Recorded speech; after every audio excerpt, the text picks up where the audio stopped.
Bismillahirrahmanirrahim. Assalamualaikum warahmatullahi wabarakatuh. Kelas 5 Said bin Zaid.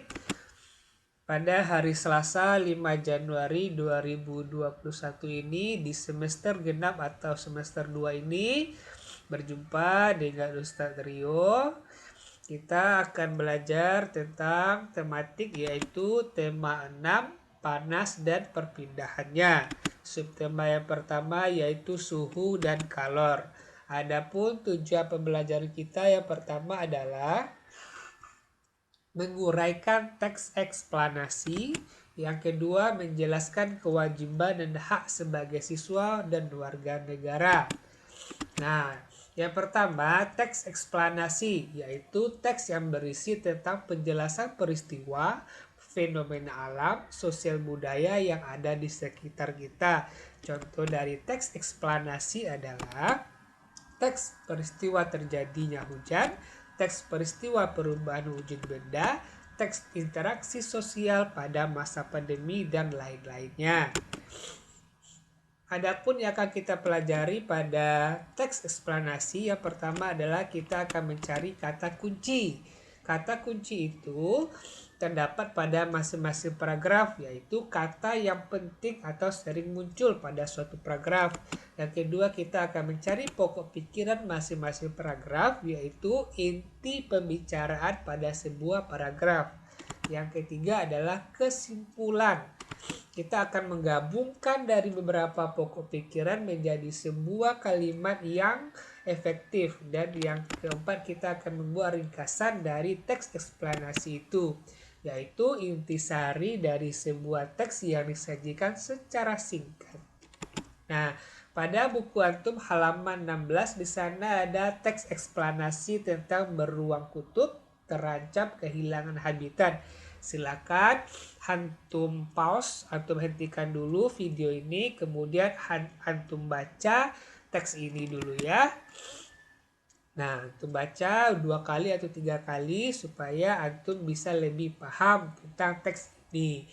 Nah, setelah selesai antum baca, kemudian lanjutkan videonya. Nah, Anda semua, kita akan membuat peta konsep dari teks beruang kutub terancam kehilangan habitat. Yang pertama, kata kunci pada graf yang pertama adalah yaitu beruang kutub. Kata kunci pada paragraf yang kedua adalah es dan kutub utara. Sementara kata kunci pada paragraf yang ketiga adalah beruang kutub dan makanan. Adapun pokok pikiran paragraf pertama adalah hasil penelitian tentang penyusutan es di Laut Arktik. Pokok pikiran paragraf kedua adalah pentingnya es bagi beruang kutub. Dan pokok pikiran paragraf yang ketiga adalah beruang kutub mencari makanan di tepi lapisan es. Nah, kemudian kita akan membuat kesimpulan, yaitu dengan cara menggabungkan 3 pokok pikiran ini sehingga menjadi suatu kalimat yang efektif, yaitu hasil penelitian tentang penyusutan es di Laut Arktik berakibat buruk pada beruang kutub karena ia tinggal dan mencari makanan pada lapisan es tersebut.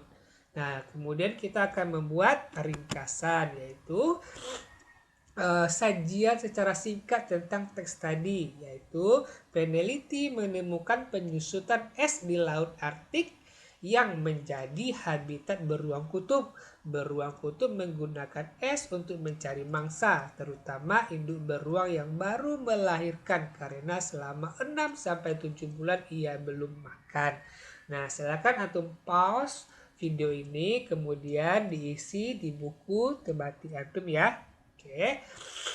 Sekarang kita lanjut kepada kewajiban dan hak seorang siswa. Nah, kewajiban itu adalah segala sesuatu yang harus kita lakukan. Sementara hak adalah akibat yang akan dari kewajiban itu atau segala sesuatu yang terima setelah kita melaksanakan kewajiban. Jadi mana yang duluan, kewajiban atau hak? Adalah kewajiban terlebih dahulu, baru kita menerima haknya. Contohnya kewajiban siswa adalah membuang sampah pada tempatnya. Apa hak yang akan kita terima? Yaitu kita akan menerima lingkungan yang bersih.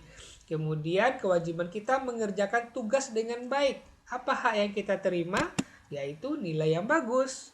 Kemudian kewajiban kita tertib saat diskusi kelompok. Apa yang kita terima adalah hak kita kenyamanan dalam belajar kelompok. Kemudian contoh kewajiban kita adalah piket sesuai jadwal. Maka kita akan menerima hak ruang kelas yang bersih. Nah, selain itu kita juga kewajibannya adalah bertanya pada guru dengan santun. Maka kita akan menerima hak kita mendapat jawaban dari pertanyaan kita.